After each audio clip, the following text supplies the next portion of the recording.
"You were never family, Harrison," David said from the far end of the oak table, his whiskey glass trembling slightly in his hand, while Isabel calmly poured more wine beside him, as if humiliation was just another course being served with dinner. Nobody looked surprised. That was the part one remember most.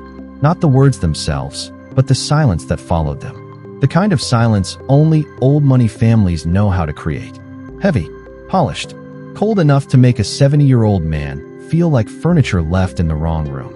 The chandelier above us cast soft gold across the massive dining room, reflecting against crystal glasses and silver cutlery polished by generations of people who believed their last name made them untouchable. Outside the tall windows, rain slid slowly across the dark grounds of the Harrington estate, blurring the gardens Eleanor once spent entire summers tending herself before age and secrets hollowed her into someone quieter. I sat at the far end of the table in my faded denim jacket while the rest of them looked exactly how wealthy families are supposed to look in magazines. Isabel in silk the color of cream. David exhausted beneath his tailored charcoal suit. Victoria sitting perfectly straight beside the fireplace with one hand resting on her untouched wineglass like a queen observing a servant being dismissed. Ethan stood near the staircase pretending to check his phone, but I noticed the way he kept watching everyone instead. Smart kid. Smarter than they realized. James moved silently through the room collecting empty plates, avoiding eye contact because loyal men survive by pretending not to hear certain things. "Say something," Isabel finally said softly, her tone almost amused. "Or are you just going to sit there pretending this house still belongs to you?" David laughed under his breath, but it sounded forced, tired, broken in a way expensive suits could no longer hide. I looked down at the plate in front of me for a moment before folding my napkin carefully beside the silverware. 40 years earlier, I had helped pour the foundation beneath that house with my own hands while Thomas Harrington signed papers upstairs, pretending the empire belonged to somebody else. But none of them knew that story. Not yet. Eleanor finally lifted her eyes toward me, and for the first time all evening, guilt slipped across her face. Tiny, almost invisible, but I saw it. I saw all of it. The fear behind David's anger, Isabel's quiet desperation, Victoria calculating every word spoken at the table. They thought I was the outsider who never mattered, the failure they tolerated out of obligation, the old man who drifted through hallways unnoticed while the real family protected the empire upstairs. I almost smiled when I realized how badly they had misunderstood the game, because the truth was simple. Everything they were fighting to protect had belonged to me long before any of them learned the Harrington name. The dining room emptied slowly after that. Chairs scraped softly across the hardwood floors while rain continued tapping against the tall windows overlooking the eastern gardens. Nobody apologized. In families like the Harringtons, cruelty rarely arrived with shouting. It came dressed in manners, wrapped in polished smiles and expensive wine. I remained seated at the end of the table long after the others disappeared into different corners of the estate. James quietly collected the final dessert plate beside me before pausing for half a second. "Coffee, sir?" he asked carefully. He still called me sir after all these years. That alone told me more than words ever could. "No," I said calmly. "But thank you, James." He nodded once and disappeared toward the kitchen, while the grandfather clock near the fireplace marked another slow minute passing inside that enormous house.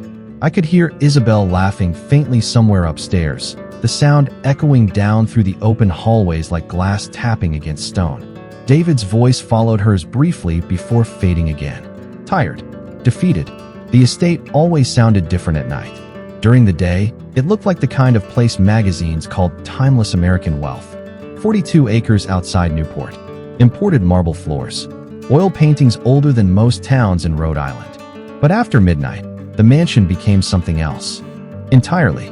A museum filled with people too exhausted to keep pretending they loved one another.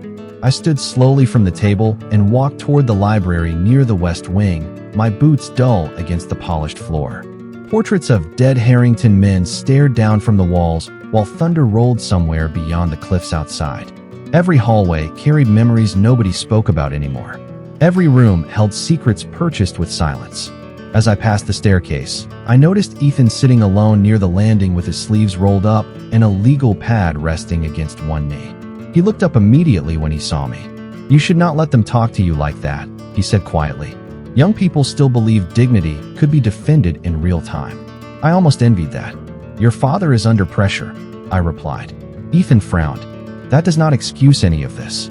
The chandelier light reflected against his glasses while he studied me more carefully than the others ever had. He had his grandmother Eleanor's eyes. Observant, restless, dangerous when pointed in the right direction. Why do you stay here? He finally asked. I looked past him toward the second-floor hallway where shadows stretched across the antique wallpaper. Somewhere above us, Victoria was probably already planning tomorrow's conversations. Isabel would be rewriting tonight's argument into something useful. David would be drinking alone in his office, pretending the company was not collapsing around him one unpaid account at a time. And Eleanor would sit awake in her bedroom staring at ghosts she should have buried 30 years earlier. Because leaving too early, I said softly, is how people like them win. Ethan held my gaze for several seconds without answering. Then he slowly closed the legal pad in his hands. I think there is something everyone in this house is hiding, he whispered. For the first time that evening, I allowed myself the smallest smile. You are finally asking the right questions. The next morning arrived gray and cold over Newport Harbor, with fog rolling slowly across the cliffs beneath the Harrington estate. I woke before sunrise like I always did. Old habits survive, longer than love inside families like ours.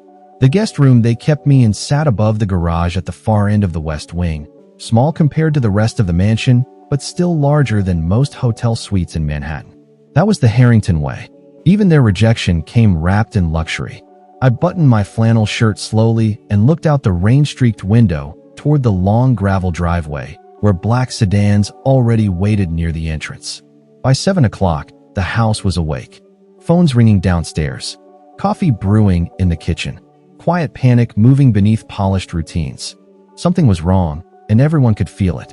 When I entered the breakfast room, Victoria was already seated near the fireplace reading financial reports while Eleanor stirred untouched tea beside the windows. Neither woman looked rested. Good morning, I said calmly. Victoria barely glanced up. There is nothing good about this morning. Eleanor shifted slightly, but remained silent. I poured myself coffee and sat at the opposite end of the long table while James carried in silver trays of eggs, toast, and fresh fruit no one intended to eat. The television mounted above the bar remained muted, but the scrolling stock ticker along the bottom told me everything I needed to know. Harrington Capital had dropped another 11% overnight. David entered moments later wearing the same charcoal suit from dinner, his tie loose now, dark circles beneath his eyes. Isabel followed behind him, speaking quietly into her phone before stopping when she noticed me sitting there. For a moment, nobody spoke. The tension in the room felt almost physical, like humidity before a summer storm. The board wants answers before noon, David finally muttered while rubbing his forehead. If we cannot secure another extension, we are finished. Victoria closed the folder in front of her with controlled precision. Then perhaps you should have listened 6 months ago instead of trusting people who do not belong in this family. Her eyes drifted toward me when she said it. Isabel sat beside David and placed one manicured hand against his arm. We still have options, she said softly, though even she sounded uncertain now. Thomas is reviewing the remaining assets this morning. I drank my coffee slowly while the room filled with the quiet sounds wealthy people make when they realize money cannot save them forever. Crystal against china, fingertips tapping marble, controlled breathing hiding panic. Ethan entered halfway through the conversation carrying a stack of files against his chest. He looked directly at me before placing the documents beside David. These came from accounting, he said carefully. There are transfers missing from the Newport Trust. Victoria immediately stiffened. Isabel stopped moving altogether. David looked confused for half a second before opening the folder. Then the color slowly drained from his face. What is this? He whispered. Ethan did not answer immediately. Instead, he looked toward me again with growing suspicion in his eyes. Smart kid. He was finally starting to see the cracks underneath the empire. And once someone begins noticing cracks in a house built on lies, collapse becomes only a matter of time. Nobody finished breakfast after that. David kept staring at the accounting reports spread across the marble table, while Isabel quietly reached for his coffee cup with hands steady enough to fool anyone who did not know her well. But I had known people like Isabel my entire life. Women raised around old money learned early that panic should never appear on the surface. It should stay hidden beneath posture, silk, and careful smiles. Victoria stood first. "Thomas will handle this," she said sharply before leaving the room without touching her food. The sound of her heels faded down the hallway while tension lingered behind, like cigarette smoke trapped inside old curtains. Ethan remained near the fireplace, watching everyone too carefully again. He had stopped acting like a grandson inside that house. Now he watched like an investigator. Eleanor finally lifted her teacup with trembling fingers. "Perhaps we should avoid assumptions until Thomas arrives," she murmured quietly. David snapped the folder shut harder than necessary. "Avoid assumptions," he said with exhausted disbelief. $3 million. Disappeared from a protected trust account. Isabel leaned closer beside him. "Keep your voice down." "Why?" David asked bitterly. "Everybody in this house already knows we are bleeding money." Nobody answered him because he was right.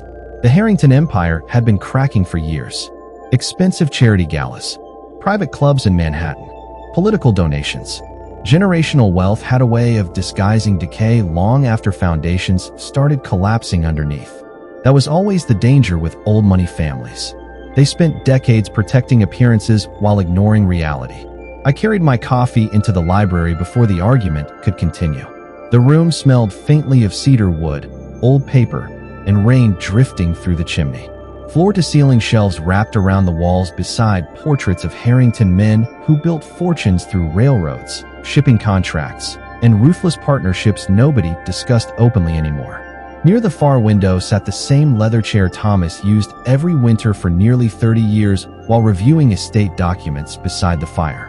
Some habits survived generations.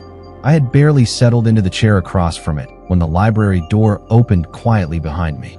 Ethan stepped inside, holding one of the accounting folders under his arm. "I knew I would find you here," he said. I looked toward the fireplace where weak morning light reflected against brass fixtures and dark oak paneling. "You should be helping your father." Ethan closed the door carefully before walking farther into the room. "I think my father has been lying to himself for a long time." He sat across from me with the folder still unopened in his lap. Young, intelligent, frustrated in the way only people raised inside wealthy families become once they realize money cannot purchase honesty. "The missing transfers started 6 years ago," he said quietly, right around the time Isabel joined the board. I said nothing. Ethan studied me for several seconds before leaning forward slightly. "There is something else." His voice lowered even further. "Your name appears in the original trust documents." The fire cracked softly behind us while silence stretched. Across the room, outside, fog rolled slowly over the cliffs beyond the estate grounds. Ethan kept watching me carefully, waiting for surprise that never came. Finally, he whispered the question nobody else in that family had ever been brave enough to ask. "Who were you really to my grandfather?" I looked toward the portrait above the fireplace, where William Harrington stared down at the room with cold painted eyes. Then I slowly folded my hands together. The one person he trusted more than his own blood. By early afternoon, the entire estate had shifted into crisis mode. Black luxury sedans lined the circular driveway while assistants moved quickly through hallways carrying folders, laptops, and untouched cups of coffee. Even the air inside the mansion felt different now. Sharper, colder. Fear had finally entered the Harrington house, and fear always exposed people faster than truth ever could. I stood alone near the west terrace watching fog drift over the ocean when Sophia arrived. She stepped out of a dark sedan wearing a charcoal coat with her auburn hair pulled neatly back, carrying a leather briefcase against one shoulder. Young, intelligent, impossible to intimidate. Victoria disliked her immediately the moment she entered the estate 2 years earlier. That alone told me Sophia was useful.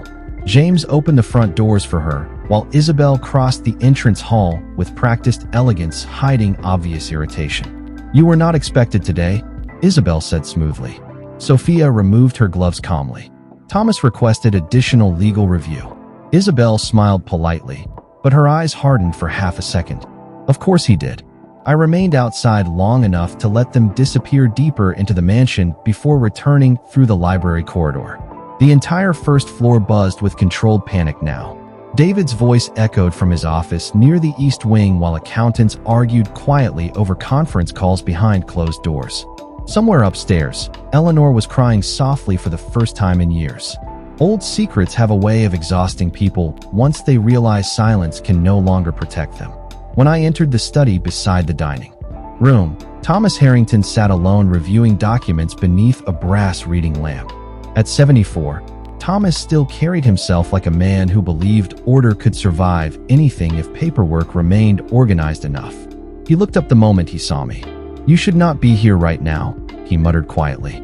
"And yet here I am," I replied. Thomas removed his glasses slowly before rubbing tired eyes.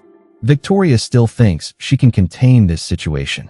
Victoria has mistaken control for ownership her entire life." Thomas let out a breath that sounded almost like regret. We had known each other more than 40 years. Long enough to witness ambition destroy better people than the Harringtons. "Ethan found the transfer clause," he said carefully. "I assumed he would eventually." Thomas leaned back in his chair while rain tapped softly against the windows behind him. "The board meeting starts in less than 2 hours. Once the creditors see the numbers, the threshold will be triggered automatically." I said nothing. There was no need anymore. The machine had already started moving. Thomas studied me carefully across the desk. "You could have stopped this years ago." "No," I answered calmly. "I could have delayed it." Silence settled heavily between us. Finally, Thomas lowered his voice further. "David is not his father, Harrison." I looked toward the hallway outside where muffled footsteps crossed expensive marble floors built by men now buried beneath polished headstones. "I know," I replied quietly. "That is exactly why this happened." Before Thomas could answer, the study door opened abruptly. David stepped inside looking exhausted. His tie loosened and anger barely contained beneath the surface. He stopped immediately when he saw me standing there beside Thomas. "What is he doing in this meeting?" he demanded sharply. Thomas remained seated. "He belongs here more than you understand." David laughed bitterly while tension tightened across his face. "I am done listening to riddles in my own house." For the first time all day, I looked directly at him without turning away. "That," I said quietly, "may be the biggest misunderstanding of your life." The board meeting began at 4 o'clock inside the East Conference Room overlooking the Atlantic. Rain hammered against the tall windows while 12 executives sat around the polished walnut table pretending the Harrington Empire was still stable enough to save. Most of them had spent years protecting their salaries instead of paying attention to reality. Men in tailored suits shuffled reports nervously while assistants refilled water glasses nobody touched. The atmosphere felt less like a business meeting and more like passengers realizing their ship had already started sinking beneath them. I remained seated near the far wall beside Sophia while Thomas reviewed the latest financial projections under the pale glow of recessed lighting. David stood at the head of the table attempting to maintain authority, but exhaustion had already carved through him. Isabel sat beside him perfectly composed in cream silk, though her fingers tightened subtly every time new debt figures appeared on the screen. Victoria looked furious in the controlled way wealthy women often do when life stops obeying them. Ethan sat quietly near the corner taking notes while watching everyone with growing disbelief. The presentation lasted less than 30 minutes before silence finally swallowed the room. "If the creditors refuse another extension," one board member muttered carefully, "liquidation may become unavoidable." Another executive cleared his throat nervously. "We also need to address the Newport Trust irregularities before federal review begins." Isabel spoke immediately. "Those transfers are still under investigation." "No," Sophia interrupted calmly from beside me. "They have already been verified." Every eye in the room shifted toward her. Sophia opened a folder slowly before sliding several documents across the table toward Thomas. "Unauthorized movement of protected funds over a 6-year period," she continued evenly. "The losses exceed $12 million. David looked stunned. Victoria's expression hardened instantly. Isabel remained motionless for one dangerous second too long. That was when Ethan finally understood. I watched it happen in real time across his face. The pieces connecting. The lies collapsing. "You knew," he whispered toward Isabel. Nobody answered him. Outside, thunder rolled across the cliffs while rain blurred the ocean beyond the windows. Thomas adjusted his glasses slowly before speaking in the careful tone lawyers use when history is about to change permanently. There is another matter that must now be addressed under the original succession agreement. Victoria immediately straightened in her chair. This is not the time for procedural distractions. Thomas ignored her completely. Under the debt protection clause established by William Harrington in 1987, controlling ownership of Harrington Capital transfers automatically if debt thresholds exceed protected limits. David frowned in confusion. Transfers to who? Nobody moved. Nobody breathed. Thomas finally looked across the room toward me. To Harrison Cole. The silence afterward felt enormous. David stared at Thomas first, then at me. Isabel's face lost color so quickly it almost frightened me. Victoria stood abruptly from her chair. That is impossible. No, Sophia replied calmly. It is fully legal. Ethan looked at me like he no longer recognized the man who had spent years eating quietly at the far end of family dinners. I remained seated while rain crashed harder against the windows surrounding the room. David shook his head slowly, as if refusing reality itself. You are telling me, he said weakly, that he owns the company? Thomas folded his hands together. No, David. His voice turned quieter then, heavier. I am telling you he always did. Nobody spoke for several seconds after Thomas revealed the truth. The storm outside swallowed the silence with heavy rain and distant thunder while the board members exchanged stunned looks across the conference table.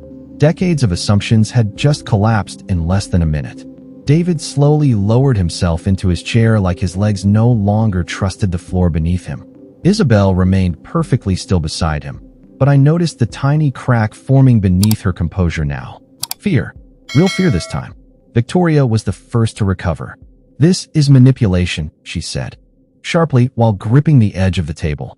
William would never have handed control to someone outside the family. Thomas looked almost tired when he answered her. He did not consider Harrison outside the family. Victoria laughed once under her breath, cold and humorless. That is not what he told the world. No. Eleanor's voice suddenly interrupted from near the doorway. Everyone turned toward her immediately. She stood quietly beneath the conference room lights wearing a pale blue cardigan with trembling hands folded against her chest. James remained behind her in the hallway as though he already knew what was coming next. Eleanor stepped farther into the room slowly, looking older than I had ever seen her. That is not what Victoria allowed him to tell the world, she whispered. The room fell silent again. Victoria stared at her with disbelief. Eleanor, do not start this. But Eleanor kept speaking anyway. William trusted Harrison because Harrington Capital would not exist without him. Her eyes drifted toward me briefly before returning to David. Your father spent years trying to correct the ownership records after the company became successful, but by then your mother believed the Harrington name alone deserved control. David looked between them like a child discovering his entire childhood had been staged. What are you talking about? He asked weakly. Eleanor lowered herself carefully into one of the leather chairs near the wall. Your grandfather almost lost everything during the recession in 1987. Harrison used his own land, savings, and personal assets to keep the company alive. David blinked slowly. Why did nobody ever tell me that? Victoria answered before Eleanor could. Because perception matters in families like ours. Her voice remained calm, but anger sharpened every word now. The board would never have trusted a shipping empire built by a mechanic from Fall River. I looked at her quietly across the table. 40 years later, and she still could not say steelworker without sounding insulted by it. Ethan finally stood from his chair. So all these years, he said carefully, you let everyone believe Harrison was some kind of dependent living off the family. Nobody answered him directly because nobody needed to. The truth already sat openly in the room now. Isabel looked toward David desperately. Listen to me carefully. We can still negotiate this. But David barely heard her anymore. He kept staring down at the ownership documents spread across the table like they belonged to strangers. Then his eyes slowly lifted toward me again. For the first time since I entered that estate years ago, he was not looking at me with pity or annoyance. He was looking at me with uncertainty, maybe even shame. You let us treat you like that? He said quietly. I held his gaze without anger. No, I replied softly. I allowed you to become exactly who your family raised you to be. The storm finally passed sometime after midnight. By then, Most of the lights inside the estate had gone dark except for the study near the west wing and the hallway lamps glowing softly against polished marble floors. The house felt quieter than I had ever known it. Not peaceful, just empty in the way large homes become once illusions stop holding people together. I stood alone near the front entrance, fastening the buttons of my weathered denim jacket, while James carried 2 small boxes toward the waiting sedan outside. Everything I owned inside that mansion fit into less than most people packed for a weekend trip. That always surprised wealthy families. They spent entire lives surrounding themselves with objects because they never learned how to survive without them. James placed the final box carefully into the trunk before returning to stand beside me beneath the chandelier. "You could stay now," he said quietly.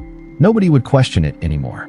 I glanced toward the grand staircase where generations of Harrington portraits watched over the entrance hall like silent judges. "That house never belonged to me," I answered calmly. "Only the company did." James nodded slowly because he understood the difference. Footsteps echoed from the second floor a moment later. Ethan descended the staircase wearing a dark sweater with his hands buried inside the pockets, exhaustion written across his face. He looked older now than he had yesterday morning. Truth does that to people sometimes. "You are really leaving," he said softly. "There is nothing left for me here." Ethan stopped near the bottom step while silence settled between us. Upstairs, distant voices drifted faintly through the estate. Victoria arguing with attorneys. Isabel locked inside the east guest room, making desperate phone calls. David alone somewhere behind closed doors trying to understand how his entire identity collapsed in one afternoon. Eleanor had not left her bedroom since the meeting ended. Some people spend so many years protecting lies that they no longer know how to survive honesty. Ethan looked toward the front doors where fog rolled across the dark grounds outside. "What happens to the company now?" he finally asked. I adjusted the cuff of my jacket slowly before answering. "That depends on whether your family wants to save it or continue destroying itself." He lowered his eyes briefly before speaking again. "And me?" That question carried more weight than the others. Not because of inheritance or money. Because Ethan was the first Harrington in decades willing to see people clearly instead of socially. I stepped closer and placed an envelope into his hands. "Thomas will explain everything tomorrow morning," I said quietly. Ethan looked down at the documents inside with confusion. "Board authorization? Temporary voting authority?" I corrected. "You earned that yourself." His eyes lifted toward me again, stunned. "Why would you trust me?" I almost smiled then. Not because the moment felt victorious. It did not. Most revenge stories end emptier than people imagine. Because you asked questions when everyone else chose comfort. Outside, the driver started the engine while cold ocean wind slipped through the opening doors. I turned toward the driveway without another word.